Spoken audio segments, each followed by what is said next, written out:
Ok, bonjour à tous. Donc, on continue sur cette série de la régression logistique. Donc, on avait vu la fois passée donc la série numéro 4 sur les régressions donc d'une variable y qui était une variable Bernoulli sur des variables factorielles. Donc, les x pouvaient être des variables factorielles. Et là, on va revenir sur le, le cas où les variables sont continues. Donc, on va retrouver pas mal de choses qu'on avait vues dans le cas de la régression standard, avec des petites particularités dans le cas de la régression logistique. Donc, je vais rebasculer sur mes slides et puis je vais continuer les commenter comme on fait depuis le début. Donc, série numéro 5, donc vous aurez toujours normalement le lien vers les PDF pour pouvoir travailler dessus. En particulier, je crois qu'il y a certains où je mets des animations, donc malheureusement, j'ai l'impression que ça ne passe pas sur l'iPad, donc je vous mettrai quand même les PDF avec les animations, puis je vous dirai quand il y en a. Ok, donc on est parti. Donc, je suis toujours sur ma base de données du Titanic. Donc, l'idée ici, c'est toujours de modéliser la même variable. Donc, ma variable, c'est la survie. Okay, donc, j'essaie de comprendre qui a pu survivre au naufrage du bateau. Et parmi les variables continues, on en a une qui est l'âge des passagers. Okay, donc, pour quasiment toutes les personnes dans la base, on a cette information. Alors, j'ai quand même fait une petite restriction juste auparavant. J'ai juste pris la sous-base pour laquelle on avait l'information sur l'âge. Je n'ai pas prévu encore de slides sur les données manquantes. Ce n'est pas tout à fait au programme, mais voilà, on verra s'il y a le temps. Mais pour le moment, les données manquantes, je vais m'en débarrasser parce qu'il faut quand même qu'on avance un petit peu dans le programme. Donc, on veut comprendre qui a survécu en fonction de son âge. Donc, l'idée classique, c'est de faire cette régression logistique sur l'âge. Okay, donc, l'âge vu comme une variable continue. Okay, donc, même si c'est des variables discrètes, il y a une notion d'ordre et on a suffisamment de valeurs possibles pour pouvoir supposer effectivement que l'âge est une donnée plus ou moins continue. Okay. Donc, quand on fait cette régression, on récupère la sortie suivante. Donc, on a nos estimateurs, donc le vecteur des bêta-chapeaux, donc qui va contenir la régression sur la constante et ce qu'on appelait classiquement la pente, okay, quand on régresse sur la variable explicative x. Donc, ici, on a une pente qui est négative. Okay, donc, ce qui veut dire que la probabilité de survie va décroître avec l'âge. Okay. Ensuite, j'ai, comme toujours, ma standard error et ensuite, j'ai mes tests de significativité des coefficients. Okay, donc, en l'occurrence, l'âge est significatif avec une p-value qui est plus petite que 4%. Donc, effectivement, l'âge semble être une variable importante dans la prévision, si on veut, de la survie des individus. Okay, donc, j'ai fait le graphique ici donc entre 0 et 85 ans ou 90 ans. Okay. Et donc, on voit effectivement cette décroissance. Donc, de mémoire, on était à peu près à 37 ou 38% de personnes qui ont survécu globalement. Okay, donc, si jamais je n'ai pas d'informations, on devrait plutôt être par ici. Là, ce qu'on voit, c'est qu'en fonction de l'âge, effectivement, j'ai plus de chances de survie pour les personnes jeunes et moins de chances de survie pour les personnes plus âgées. Donc, on retrouve cette idée de coefficient qui est négatif, donc une décroissance. Okay. J'ai juste rajouté le graphique de droite parce qu'en fait, quand on regarde la courbe à gauche, on peut avoir l'impression qu'on a quelque chose de linéaire, mais encore une fois, c'est pas. Enfin, on estime quelque chose qui va être linéaire, qui est ce état, donc c'est la combinaison linéaire des variables explicatives, mais une fois qu'on a fait cette transformation linéaire, derrière, on opère une transformation non linéaire. Donc, ce qu'on dit, c'est que la probabilité, c'est cette exponentielle de la combinaison linéaire sur 1 plus l'exponentielle de la combinaison linéaire. Donc, on a cette transformation non linéaire fondamentale de la variable explicative.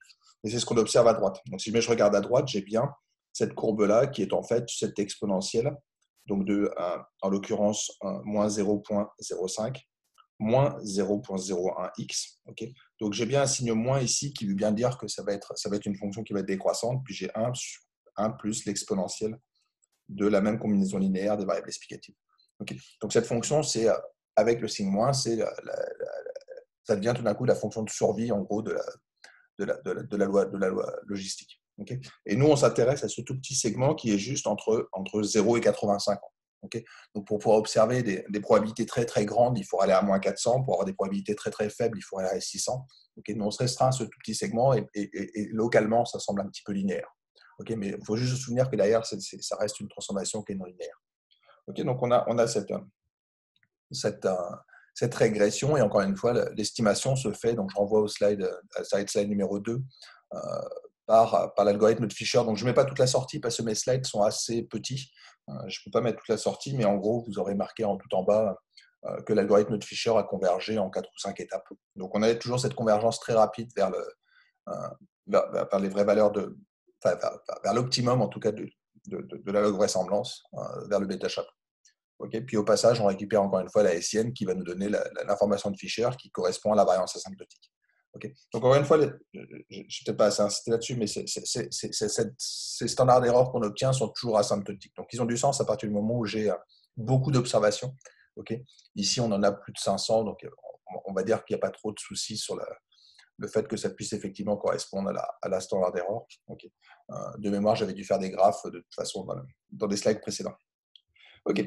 Donc maintenant, on va aller un tout petit peu plus loin. Qu'est-ce qui se passe si jamais je fais une régression toujours sur ma variable continue, mais qu'en plus, je rajoute un facteur. Donc ça, on l'avait vu quand on faisait des régressions linéaires standards. Quand on fait ça, dans ces cas-là, on récupère deux prévisions qui vont correspondre à deux courbes qui vont être parallèles, okay, puisqu'il y a la même pente. La pente, ce sera le coefficient associé à la variable continue. Et je rajoute un β2 multiplié par cette indicatrice. Donc en gros, ça va me donner une translation sur la constante. Donc, il y aura la constante pour les personnes associées à la première modalité de ma variable indicatrice et la constante plus ce bêta chapeau 2 pour récupérer la constante associée au deuxième. D'accord. Donc, normalement, quand on fait une régression linéaire standard, on récupère deux droites qui sont parallèles. Et c'est à peu près ce qu'on obtient ici. Okay. Sauf que les droites, elles s'observent sur les états. Elles s'observent sur la combinaison linéaire des variables explicatives. Puis c'est d'ailleurs les GLM, il y a toujours la notion de LM, donc on est toujours sur des modèles linéaires. Mais après, on va faire une transformation non linéaire dessus. Et c'est ce que je veux montrer avec le graphique de droite, qui est, j'ai ma courbe en haut rouge, qui est la courbe des femmes, et la courbe en bas en bleu, qui est la courbe des hommes. Et donc, les probabilités ne sont pas du tout parallèles. Okay. De toute façon, ça ne serait pas possible d'avoir deux droites qui sont dans 0,1, donc c'est par définition pas des droites, et elles ne peuvent pas être parallèles, okay, à moins d'avoir des fonctions un petit peu tordues, mais en tout cas, je ne convergerai pas dans ces cas-là vers 1 ou 0 à droite ou à gauche. Okay. Donc, on a forcément ces courbes un petit peu tordues qui sont plus ou moins proches. Okay. Donc, il y a des endroits pour lesquels je peux avoir des probabilités très proches, et dans l'autre cas où les probabilités sont beaucoup plus éloignées. Donc, ce qu'on verra, c'est qu'il y a une interprétation en termes de cotes.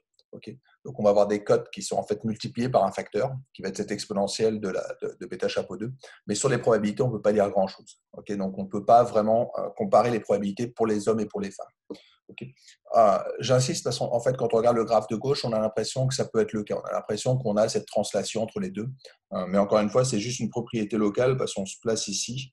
On a l'impression sur le graphe de gauche que les courbes sont parallèles. Elles ne sont pas exactement parallèles quand on regarde à droite. D'accord. Donc, il faut juste faire un tout petit peu attention en termes d'interprétation, mais je reviendrai plus longuement sur l'interprétation dans les modèles linéaires. En particulier, ce qui est important, et le problème, c'est qu'on ne le voit pas sur ce slide, c'est en fait une information qui est cachée juste ici, qui est qu'on travaille avec la fonction logistique. D'accord. Donc, je reviendrai aussi sur le fait que quand on fait une régression binomiale, on peut faire autre chose qu'une régression logistique. Et en fait, les interprétations vont se faire en fonction du type de fonction lien qu'on va avoir ici. Donc, la fonction lien, encore une fois, c'est ce qui va lier l'espérance de ma variable qui m'intéresse et les variables explicatives. Okay, en l'occurrence, ici, la fonction logistique, c'est cette exponentielle sur 1 plus l'exponentielle, et qui nous donne des propriétés uniquement sur les cotes. Donc, voilà, on va passer un petit peu rapidement là-dessus, mais voilà. Quand on fait une régression sur modèle linéaire plus une constante, c'est toujours la même chose. J'ai toujours ma pente, okay, qui correspond à peu près à la même que celle qu'on avait auparavant. Okay, j'avais moins 0,05 et je récupère encore moins 0,05, mais la seule chose, c'est qu'on a un petit décalage. Okay. Et le décalage, là encore, on peut l'interpréter, c'est que ce que ça nous dit, c'est que si jamais on a un homme, la constante doit être plus basse. D'accord. Donc, on va décaler un petit peu la courbe vers le bas, ce qui veut dire qu'on devrait avoir une probabilité plus faible de survie quand on est un homme. Donc, ce qu'on a l'impression, c'est que les personnes qui s'en sortent le plus, ce sont les femmes. Et en plus, ce qu'on observe, c'est que les personnes âgées s'en sortent généralement moins. D'accord. Dans ce naufrage. D'accord. Donc, on a cette double interprétation qu'on peut avoir. Je n'ai pas regardé en termes de... je ne suis pas allé beaucoup plus loin pour l'instant, en tout cas, sur cette partie-là. La question qui va se poser assez rapidement, c'est finalement, est-ce que le modèle linéaire, il est bon? Est-ce qu'il y a vraiment besoin de traiter l'âge comme étant une variable que je vais mettre directement dans cette combinaison linéaire, ou est-ce qu'il ne faut pas la transformer? Donc ça va être les discussions qu'on va avoir dans un instant. Donc là, je reviens juste sur l'interprétation sur la cote que j'évoquais un petit peu oralement. Okay. C'est que quand je fais mes prévisions, je récupère cette fonction-là, donc cette fonction qui va me donner la probabilité de survie à un âge X pour un sexe qui sera S. Okay. Donc pour les hommes, dans ces cas-là, il faut rajouter ce bêta chapeau 2. puisqu'on a une indicatrice d'avoir un homme, encore une fois, femme est la modalité de référence ici. Okay, et je n'ai pas de relation simple entre la proba de survie des hommes et la proba de survie des femmes. La seule manière d'avoir une relation simple, c'est de revenir sur la cote. Donc la cote, c'est ce ratio entre la probabilité de survie sur la probabilité de ne pas survie. Et dans ces cas-là, on a cette relation très simple, qui est que la cote de survie des hommes, c'est la cote de survie des femmes multipliée par l'exponentielle du coefficient qui se trouve devant l'indicatrice. Okay, donc en l'occurrence, ici, mon bêta chapeau 2 était négatif. Okay, donc l'exponentielle de bêta chapeau 2 va être plus petit strictement que 1, okay, puisqu'encore une fois, j'avais même moins 2 et quelques. D'accord, donc ce qu'on voit, c'est que la cote des hommes est beaucoup plus faible que la cote des femmes.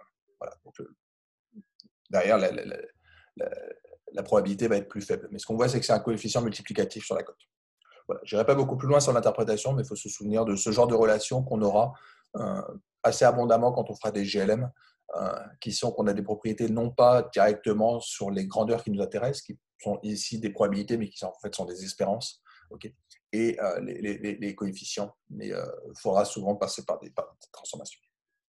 Ok, donc je reviens sur la petite question que j'abordais juste avant, qui est est-ce que l'âge doit intervenir de manière linéaire? Donc là, on a envie de tenter des modèles non linéaires. D'accord. Donc ce que je vous propose ici, c'est de faire une régression polynomiale pour commencer. Donc la régression polynomiale,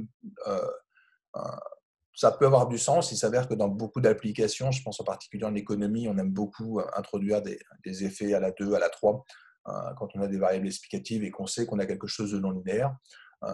On se posera la question de savoir si jamais c'est pertinent ou pas de faire cette transformation ici cubique. Okay. Donc je prends un polynôme de degré 3. Je ne vais pas revenir là non plus sur ce qui se cache derrière cette fonction poly. Okay. On va récupérer une régression polynomiale de degré 3. La seule chose, c'est que la fonction poly passe par une base de polynômes orthogonaux qui est assez difficile à extraire. Donc, on va juste regarder, en gros, est-ce que le degré est significatif. Okay. Et en l'occurrence, ici, ce qu'on voit, c'est que j'ai une p-value qui est à 0,5%. Okay. Donc, on est avec une p-value qui est relativement faible. Donc, on a envie de croire que la transformation cubique, elle a du sens. Okay. Cette valeur-là, elle n'est pas significative, mais encore une fois, ça ne veut rien dire. C'est juste que j'ai un coefficient à l'ordre 3 qui est important, et donc j'ai besoin de mettre une régression à l'ordre 3. Okay. Donc la régression à l'ordre 3, elle semble être significative. Donc, le polynôme d'ordre 3 semble significatif. Donc on a peut-être intérêt à regarder un peu plus en détail ce qui se cache derrière cette transformation. Alors je suis passé par une régression polynomiale classique. Okay. Donc au lieu de faire ce poly, encore une fois, on ne sait pas trop ce que ça cache. J'avais fait un billet de blog pour essayer de vous montrer comment on récupère les informations, mais je trouve un petit peu tordu. On peut revenir dans la décomposition classique, dans la base classique des polynômes, qui est juste ma première composante, mon x1, mon x1 à la 2, mon x1 à la 3. D'accord. Donc on va écrire le polynôme dans cette base-là, et ce qu'on observe, c'est que les coefficients sont significatifs. Donc, quand je regarde ma p-value, en fait, j'ai exactement la même que celle qu'on avait auparavant. D'accord. Donc, cette décomposition dans cette base de polynômes orthogonaux, elle a vraiment plein de sens parce qu'elle permet en tout cas assez rapidement de voir si jamais j'ai besoin d'intégrer un effet non linéaire dans ma régression. Okay. Je pense qu'en termes d'interprétation, après, c'est peut-être un petit peu tordu, donc peut-être que ça vaut le coup de revenir sur cette décomposition, ou au moins, on sait écrire facilement le polygone, le polynôme, mais la fonction poly, en tout cas, a pas mal de sens pour voir si jamais un polynôme est nécessaire ou pas. D'accord. Donc c'est ça le test qui est fait ici. La significativité du coefficient bêta 3, c'est bien est-ce qu'un polynôme de degré 3 a du sens ou pas. Okay. Donc les modèles sont strictement équivalents. Là encore, les coefficients sont différents, mais les modèles sont rigoureusement équivalents parce qu'encore une fois, c'est juste un changement de base pour une écriture de fonction. Okay. Donc si jamais j'écris une fonction dans une autre base, c'est la même fonction fondamentalement. Okay. Donc là, c'est ce qui se passe dans ce polynôme d'ordre 3. Okay. Donc le polynôme d'ordre 3 a du sens. Alors on peut essayer de le regarder. Okay, donc pour essayer de le regarder, comment on fait, on va juste faire une prévision. Donc on va se donner plusieurs valeurs pour l'âge et puis on va tracer ça sur un graphique.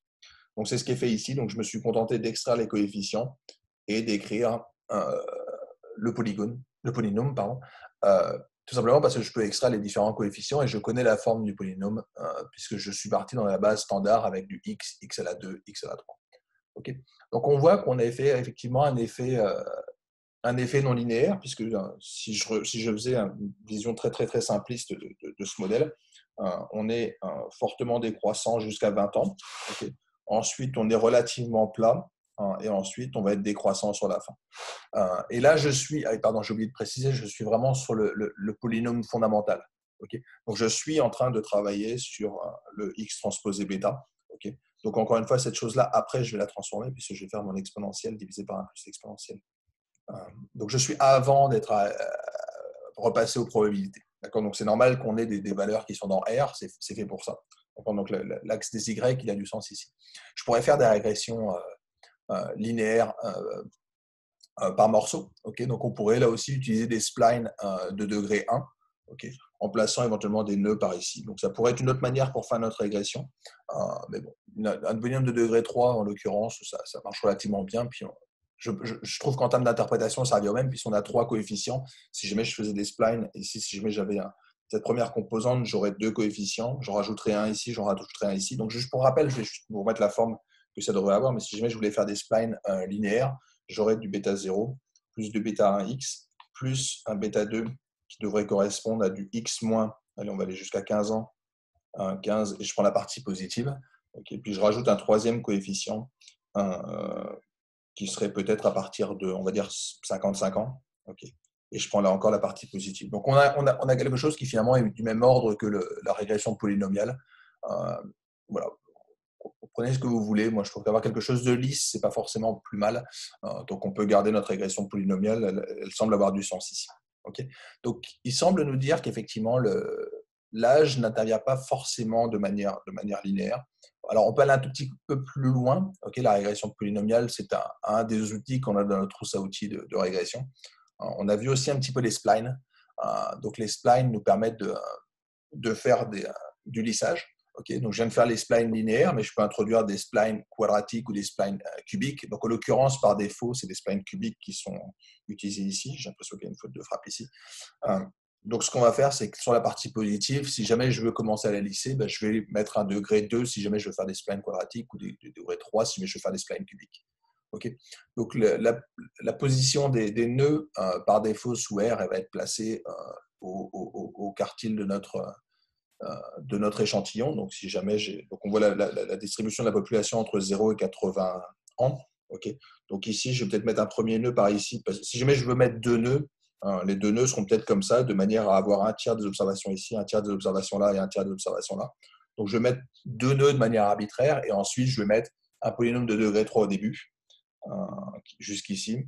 Ensuite, je vais avoir une rupture pour avoir un autre polynôme. Alors, la rupture, on ne la verra pas, essentiellement parce qu'avec cette fonction, on va être à la fois continu sur la fonction, on va être continu sur sa dérivée, puis on va être continu sur la dérivée seconde. Donc, on va être quand même incroyablement lisse, et c'est pour ça qu'on ne voit rien.